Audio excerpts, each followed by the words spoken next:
Welcome to the Deep Dive, your shortcut to being well-informed. Glad to be here. So today we're plunging into quite an interesting ancient text called the Ekadhammapāḷi. Yes, it's fascinating. And the core idea really is, imagine if just one single quality or maybe one action could completely reshape your life. Your happiness, your suffering, maybe even your whole destiny. Exactly. That's what we're diving into today, uncovering these powerful one things and seeing what surprising wisdom they might hold for us. And what's really striking is how the text kicks off immediately with this concept. It repeats this powerful phrase, something like, one thing, when developed and cultivated, leads to utter disgust, dispassion, cessation, tranquility, higher knowledge, full enlightenment, and Nibbāna. Wow, okay. Yeah, it sets a very high bar right from the start for the power of just a single focus. That is a bold claim, isn't it? Yeah. That one thing, if you Wow. really cultivate it, leads to such a complete, total transformation. It is. So what are some of these foundational practices, the ones the text points to as having this huge power? Well, it gives us an initial list, 10 one things that it says lead to this profound liberation. They include the recollection of the Buddha, Okay. the recollection of the Dhamma, and the recollection of the Sangha.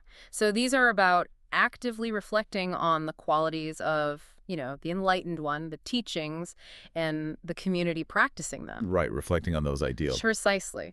Then there's the recollection of virtue, sort of contemplating your own ethical actions, and recollection of generosity, thinking about your acts of giving, even recollection of deities, which here means reflecting on the qualities of divine beings as aspirations, for yourself. Sure. And then, crucially, it lists really practical meditations. Mindfulness of breathing, just watching the breath. A classic. Yeah. And mindfulness of death, contemplating impermanence, and mindfulness of the body, being aware of your physical sensations. And finally, the recollection of peace or tranquility, just reflecting on inner stillness. And the text says, each of these, on its own, is incredibly potent, capable of leading to such a deep transformation if you, consistently develop it. So we've heard about these powerful individual practices like mindfulness of breathing or recollecting virtue, but what if the actual lens we use to see the world? Yeah. What if that's the one thing that shapes everything else? Exactly. The text takes us there next. It sounds like it gets even deeper, really digging into the power of our fundamental view. Precisely. The source makes this profound distinction between wrong view, micchādiṭṭhi, and right view, sammādiṭṭhi. Right view, wrong view. Okay. And it describes wrong view as basically leading to the arising and increase of all the unwholesome stuff, bad thoughts, bad actions, while also blocking or diminishing the good stuff, the wholesome qualities. So it works both ways. Promotes the bad, blocks the good. Exactly. And right view, naturally, does the exact opposite. It leads to the arising and increase of wholesome qualities, and it prevents the arising or diminishes the increase of the unwholesome ones. It sounds almost, deceptively simple, like just have the right view. But how does one get there? Does the text talk about the root of these views? It does. It emphasizes the source. It says improper attention, or anussati, basically, not looking closely or wisely at things, is what generates wrong view. Ah, okay, so how you pay attention. Yes. And, as you'd guess, proper attention, anussati, is what generates right view. It really boils down to how you direct your mind, how you interpret your experience. It's like a constant internal choice point. And this choice isn't just academic, right? It has real consequences. Oh, absolutely. The text says this choice has profound, tangible outcomes, even affecting your future beyond this life. Okay, tell me more about that. Well, think of right view like the operating system for your mind. Okay, I like that analogy. If you have a faulty OS, wrong view, then every app you run, every action, thought, intention is going to crash or malfunction somehow, right? Yeah. Leading to frustration, suffering. Yeah, makes sense. But a clean, efficient OS, right view, lets everything run smoothly, leads to productive, beneficial outcomes. And the text is very stark about the consequences. It says, wrong view leads to states of woe after death, lower realms, suffering, like hell realms. Wow, okay. Pretty direct. Very direct. And right view, on the other hand, leads to good destinations, heavenly worlds, that sort of thing. So it really matters in the long run. Definitely. And to really drive this home, it uses these powerful analogies. Imagine planting a bitter seed, like neem or maybe a bitter gourd. Okay. You plant it in moist earth. Now, no matter how rich that soil is, everything it absorbs, every part of the plant that grows from it, the roots, the trunk, the leaves, the fruit, it all becomes bitter and unpleasant. Right, because the seed itself is bad. Exactly. Yeah. The text points that out the seed itself is the problem. And similarly, it says all our actions, body, speech, mind, and all our intentions, aspirations, resolutions, are dispositions. If they're rooted in wrong view, they become undesirable, unpleasant, harmful. They lead to suffering. That seed analogy is incredibly powerful, isn't it? It really forces you to look at the foundation of your actions, not just the actions themselves. It really does. And of course, the inverse is also true. It offers the sweet seed analogy. The counterbalance. Yes. A sweet seed like sugar cane, or maybe rice, or a grape seed planted in that same moist earth. It absorbs the nutrients and everything becomes sweet, pleasant, delightful. Makes sense. And in the same way, all actions, body, speech, mind, and all intentions, aspirations, resolutions, dispositions, if they're rooted in right view, they become desirable, pleasant, beneficial, and they lead to happiness. So our fundamental perspective, our view, really acts like that seed, shaping the entire harvest of our lives. That's a perfect way to put it. So we've looked at the profound inner impact of our views, right view versus wrong view. But this ancient wisdom also seems to remind us that our personal cultivation isn't just an isolated thing. It ripples outwards, doesn't it? It absolutely does. And it also highlights, quite starkly, how rare these opportunities for cultivation actually are. Indeed. The text explains how just one person, if they hold wrong view, can actually act for the ill of many people, turning them away from the true path, the true Dhamma. It uses a really striking analogy, likening such a person to a micchādiṭṭhi, which was apparently some kind of fish trap. A fish trap, okay. Yeah, something that causes harm to many beings caught within it. Conversely, of course, a person with right view benefits many by helping establish them in that true Dhamma. So our view doesn't just affect us, it affects everyone we interact with. Profoundly. And the text doesn't mince words.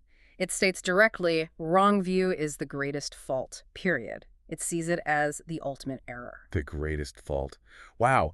So then the clarity of the teaching itself must be absolutely crucial. The text makes this interesting, almost paradoxical point you mentioned about Dhamma being ill-taught versus well-taught. What does it say about the outcomes there? Yeah, it's quite fascinating, actually. It describes how if the Dhamma and the discipline, the practices, are ill-taught, then everything associated with it, instructing others, being instructed, even just practicing it, all of that leads to much demerit, much negative consequence. Okay, so bad teaching leads to bad results all around. Right. But if they're well taught, then all those same activities, instructing, being instructed, practicing, lead to much merit, much positive consequence. Makes sense. But here's the intriguing twist it offers. In ill-taught Dhamma, it says the giver, the teacher, should know the measure, not the receiver. Meaning the teacher needs to be discerning because the teaching itself is flawed. Ah, the responsibility is on the flawed source. Kind of. And paradoxically, in such a system, someone who strives really hard might actually live in suffering because their efforts are fundamentally misguided. While someone who's lazy might find a sort of, well, twisted happiness because they aren't putting effort into the wrong thing. That's counterintuitive. It is. But in well-taught Dhamma, it's the opposite. The receiver should know the measure, should value the clear instruction they're getting. And here, the one who strives finds happiness, while laziness naturally leads to suffering because they're neglecting a genuine path. So it's a stark warning about the quality of the instruction, the source itself. Absolutely. And this ties into why the text also includes this quite stark observation that the Buddha does not praise even a single moment of existence or bhava. Not even for the snapping of a finger, it says. Not even for a moment. Why so critical? It uses these vivid, almost shocking analogies. It compares existence itself to foul bodily excretions, excrement, urine, saliva, pus, blood. Whoa, okay, that's intense. It is intense. And it's not meant to be just, depressing or nihilistic. It's meant to jolt us, to make us recognize the inherent unsatisfactoriness, the dukkha of unliberated existence. It's urging us to seek a complete end to these cycles of birth and death. That's a pretty sobering picture, isn't it? It really strips away any sense of complacency, making you realize just how incredibly precious and maybe fragile this present moment of opportunity really is. Yes. And the text seems to underscore this rarity, this preciousness, with another powerful comparison, the Jambudipa analogy. What's that about? It certainly does. The Jambudipa analogy is quite vivid. It says basically, compare the small amount of delightful places in Jambudipa, which represents our world, the pleasant parks, forests, lands, ponds. The nice bits. The nice bits, exactly. Compare that small amount to how much more of the world is rough, uneven, full of treacherous rivers, impenetrable places, land full of stumps and thorns, rugged mountains. You get the idea. So mostly difficult terrain, few easy spots. Precisely. And then it applies this analogy to illustrate the scarcity of truly favorable conditions for spiritual progress and well-being. How so? Well, think about it like this. Few beings are born human. Most are not. Even among humans, fewer still are born in what it calls middle countries, places where wisdom teachings actually flourish. Most are born in barbarian lands where such teachings aren't accessible. Right. Location matters. And even among those in the right places, few are actually wise or discerning enough to grasp these teachings. Many remain, foolish or deluded by ignorance. And the list goes on like that. It emphasizes how rare it is to even encounter these profound teachings, let alone remember them, understand their meaning, or actually put them into practice. It really stacks the odds, doesn't it? It does. And perhaps most starkly, the Source emphasizes the reality of rebirth. It says, look, of all the beings reborn from any realm, human, divine, hell, animal, ghost, very, very few are reborn to favorable human or divine states. The vast majority fall back into lower suffering realms like hell or the animal or ghost realms. Wow.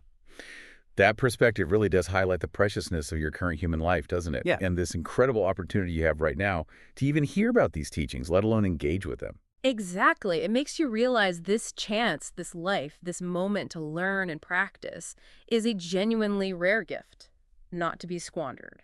Okay, so after painting that, well, frankly, rather stark picture of rarity and the difficulty of finding favorable conditions. Yes, it is stark. The text then seems to pivot a bit. It reminds us what is profoundly beneficial and offers this incredible reassurance about cultivating these qualities. What are some of these gains it mentions? Yeah, it shifts focus nicely there. The Source lists some interesting gains or valuable qualities. Some reflect a more ascetic, detached lifestyle, things like living in the wilderness, living only on alms food, or wearing simple rag robes. The renunciate path elements. Right. But it also includes things like intellectual strengths, being a skilled Dhamma speaker, or having great learning and steadfastness in the teachings. And other gains relate more to character, like having a good demeanor, or practical benefits, like having fewness of wishes, or even fewness of ailments, good health. So a mix of lifestyle, intellect, and character. Pretty much. Yeah. A broad range of beneficial states. But it's one thing to hear about these, profound qualities or states. How achievable are they? The text then offers this remarkable encouragement, doesn't it? This idea of the snap of a finger cultivation. What does that mean for someone, just trying to incorporate these practices, even the really deep ones? Ah, yes. This section is profoundly encouraging. It's one of my favorites. The core message basically is this. If a bhikkhu, that's a monastic practitioner, but the principle applies, develops any of these profound practices even for the snapping of a finger. Just a moment. Just for a brief moment. He is called a bhikkhu, whose meditation is not empty, who follows the teacher's instruction, acts on advice, and eats the country's alms food not in vain. Wow. So even a tiny effort counts significantly. Hugely, and the implication is clear. Imagine the results for those who cultivate them often. Right. If a snap is good, more is better. Exactly. And then the text just lists this incredible array of practices that yield this profound benefit, even cultivated briefly. It includes deep meditative states, like the 4 jhanas, these stages of progressively deeper concentration and absorption. Okay, the advanced states. Yes, but also really universal qualities, like the 4 divine abidings, the Brahma-viharas, loving kindness, compassion, sympathetic joy, and equanimity. Cultivating these positive emotions, even for a moment. Mirka, karuk, mudita, upeka. Those are the ones. And foundational mindfulness practices, like the 4 foundations of mindfulness, paying attention to your body, your feelings, your mind states, and mental phenomena or dhammas. Or the efforts to prevent and abandon the unwholesome and generate the wholesome, the 4 right exertions. So the core mindfulness and effort practices too. Absolutely. And it goes on. The 5 spiritual faculties empowers faith, energy, mindfulness, concentration, wisdom, the 7 factors of enlightenment, all 8 factors of the Noble Eightfold Path, from right view right through to right concentration. The whole path is covered. Pretty much. It also mentions specific meditations, like focusing on simple objects, the kasina's earth, water, fire, colors used to build concentration, and more insight-oriented perceptions, like contemplating impermanence or suffering within impermanence or non-self. Or even contemplating the less pleasant aspects of the body, its components, its decay. The found as meditations. Right, like perceptions of bones or worms, discoloration, disintegration, bloatedness. Also perceptions like the loathsomeness of food, disenchantment with the whole world, abandonment, dispassion, cessation, non-self. It's a huge list. It is. And it even reiterates that the 10 recollections we mentioned right at the start, Buddha, Dhamma, Sangha, etc., they also fall under this snap of a finger benefit. So the point seems to be, The point is this tremendous reassurance. Any engagement, however brief, with any of these powerful qualities or practices is immensely beneficial. It's not demanding perfection, it's valuing participation, even momentary participation. that is incredibly inspiring. The sheer breadth of practices here, all promising profound results, even with, what seems like minimal cultivation. It suggests that even small, consistent efforts can genuinely accumulate and lead somewhere significant. That's the message. Little by little, it adds up. Okay, so finally, our deep dive brings us to one singular practice that this ancient text, the Ekadhammapāḷi, seems to champion above, well, maybe all others. And it's something incredibly practical for you listening: mindfulness of the body, or anussati. Yes, the emphasis on this practice towards the end is remarkable. The text introduces its significance with this beautiful ocean analogy. Yeah. It says, just as all small rivers that flow to the ocean are encompassed by the great ocean, so too are all wholesome qualities that lead to true knowledge encompassed when one cultivates mindfulness of the body. So, like the ocean contains all rivers, mindfulness of the body contains all wholesome qualities leading to knowledge. That's the idea. It presents this practice as a kind of encompassing path to wisdom. And the benefits listed are pretty extensive, right? Oh, incredibly extensive. The source details a huge list. It says, Kayagatasati leads to great urgency, great benefit, great security from bondage. It promotes mindfulness and clear comprehension, the acquisition of knowledge and vision. It results in happy abiding right here in this life, and the realization of knowledge and liberation eventually. Happy abiding now, liberation later. Nice combo. Isn't it? And it causes the body and mind to become tranquil. It helps initial and sustained thought to subside in meditation. It ensures all qualities conducive to true knowledge reach full development. It sounds like it covers all the bases. It really seems to. In terms of purification, it says it prevents unwholesome qualities from arising and helps abandon ones that have already arisen, while at the same time, it causes wholesome qualities to arise and grow abundantly. So it cleans house and builds virtue. Exactly. And it directly leads to abandoning ignorance, that core conceit of I am, the underlying latent tendencies, the fetters that bind us. It fosters the breakthrough of wisdom and ultimately unclinging Nibbāna. Unclinging Nibbāna. It enables the penetration of various and diverse elements of reality and discernment regarding them. And crucially, it says it leads to the realization of all 4 stages of liberation: stream entry, once returning, non-returning, and arahantship. All 4 stages from this one practice. That's what the text claims is possible through its full development. And it specifically mentions a whole range of wisdom qualities that this practice cultivates too. Oh, yes, an immense array. It talks about cultivating wisdom that is characterized by acquisition, growth, abundance, being great, extensive, broad, profound, unfathomable, ample, abundant, and also swift, light, joyous, quick, sharp, and penetrative. Basically every positive quality of wisdom you can think of. Okay, so the text makes an incredibly strong, almost definitive link between this one practice, mindfulness of the body, and the highest goal, what it calls the deathless, or ammata, Nibbāna. What's the ultimate takeaway here? The text leaves absolutely no room for doubt. It has a section called the deathless section, the Amatavago, and it states unequivocally, those who do not partake of mindfulness of the body do not partake of the deathless. As direct as it gets. Cannot get more direct. And conversely, those who do partake of mindfulness of the body do partake of the deathless. So it's presented as the key. It's presented as the gateway, the necessary condition. It emphasizes that cultivating mindfulness of the body means you are engaged with the deathless, you partake of it, you don't lose it, don't miss it, you're not heedless of it, you don't forget it. You actively practice, cultivate, fully know, understand, and realize the deathless through this practice. Wow. It's presented as the ultimate encompassing path to liberation. That's certainly the strong impression this text leaves us with. So today, our deep dive into the Ekadhammapāḷi has really shown us how this ancient wisdom powerfully asserts that even a single focused cultivation, especially, it seems, mindfulness of the body, can be the fulcrum, the leverage point for profound personal transformation, leading away from suffering and towards the highest states of peace and wisdom. It really does. And I think this raises a very important question for you listening right now.